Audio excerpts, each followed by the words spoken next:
सम्मानित कर रहे हैं।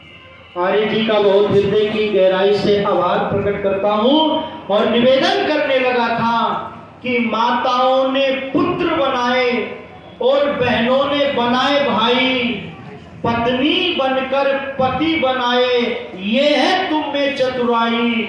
और देश धर्म जाति का फिर से सबको पाठ पढ़ाओ और मैत्रेयी मीरा मदालसा बनो गार्गी पंडिता।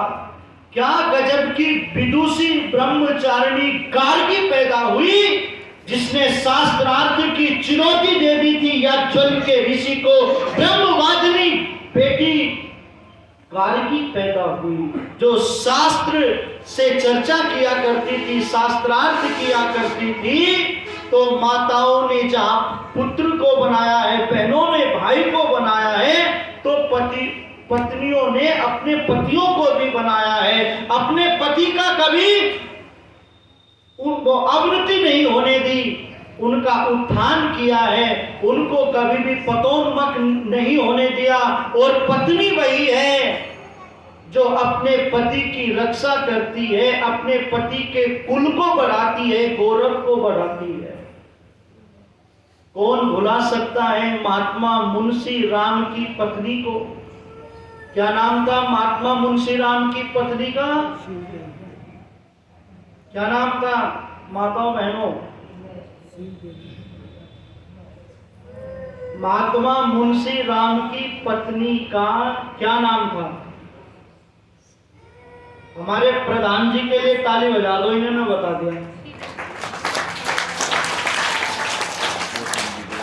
महात्मा मुंशी राम की पत्नी का नाम था शिव देवी, और बड़ी भक्तनी थी ये शिव देवी। ज्यादा पढ़ी लिखी नहीं थी, पर धर्म सदाचार कर्तव्य जीवन के अंदर कूट कूट के भरा हुआ था। और मैं तो कई बार चर्चा किया करता हूं उन बहनों से जो करवा चौथ का व्रत रखती है। ये जो करवा चौथ का व्रत है ना, व्रत तो रखना चाहिए, पर भूखे मरने का नाम और शॉपिंग करने का नाम व्रत नहीं है। पति की आयु वेद कहता है यज्ञ से बढ़ती है। पति की आयु उसकी आमदनी को देख करके घर चलाने से बढ़ती है। पति की आयु उसके अनुकूल भोजन देने से, उसकी बुराई छुड़ाने से। पति की आयु उसकी रक्षा होती है। पुलिस कर्मियों ने लिखा हुआ था, करवा चौथ के चक्कर में मत रहना, घर से हेलमेट पहन करके निकलना।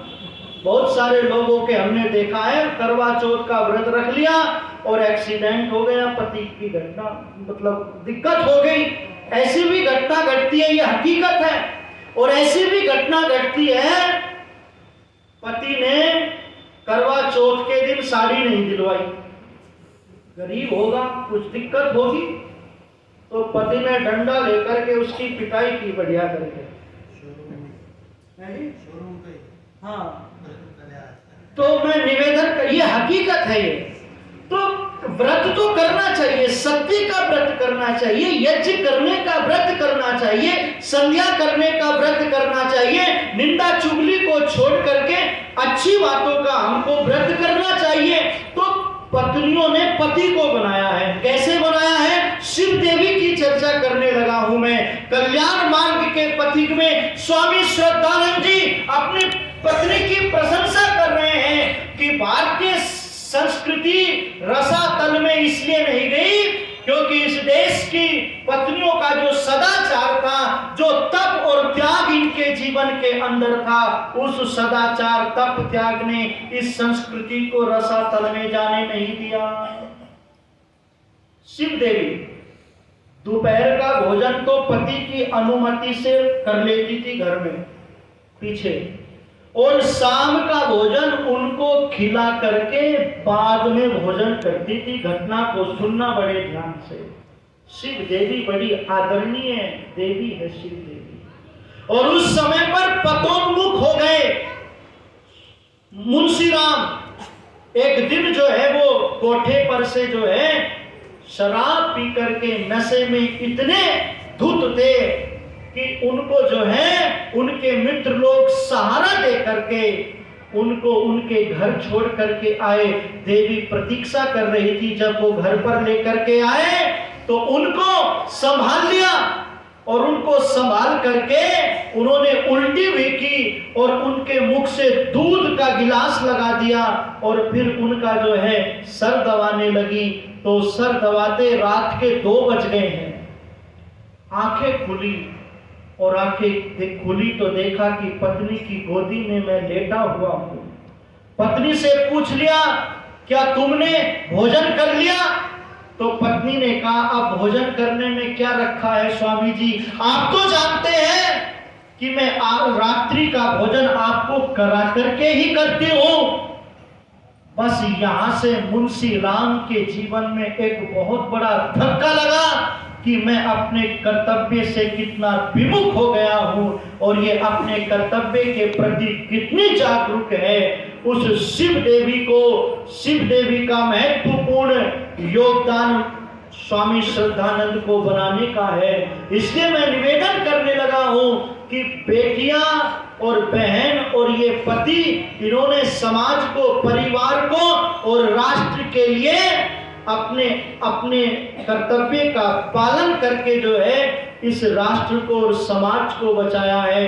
तो आज भी यदि बेटियां अपने कर्तव्यों को समझें, अपने इतिहास को जाने, आज भी यदि माताएं अपनी सोई हुई शक्ति को जगा लें, तो वही स्थिति आ सकती है जब इस देश के अंदर शेरों के दांत गिना करते थे बच्चे, शेरों से खेला करते थे।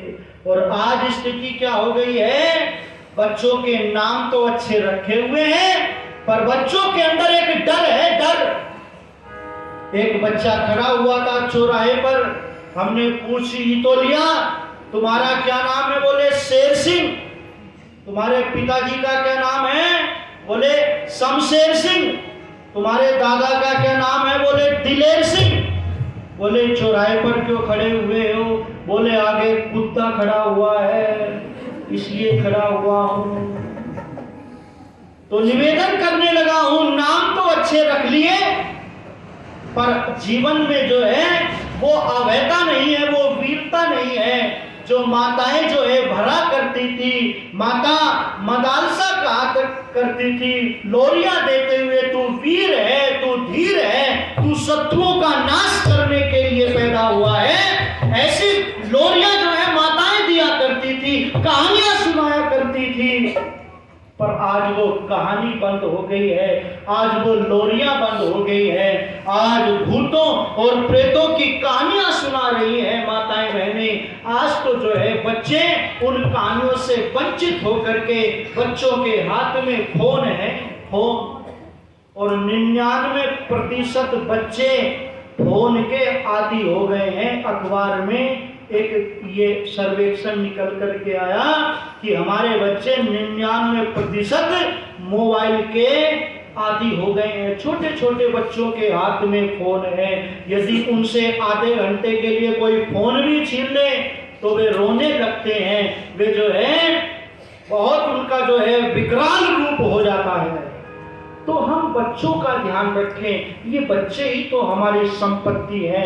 यदि ये हमारे हाथ से निकल गए तो हमारे जीवन की जो भाग दौड़ है, हमारे जीवन की जो कमाई है वो व्यर्थ हो जाती है। इसलिए इनको संभालना, इनके बचपन को संभालना, इनके बचपन को संभालना और दिन जिंदगी के जितने भी हैं सब हंस कर के गुजारना। लिखी थी किसी कवि ने पंक्तियां,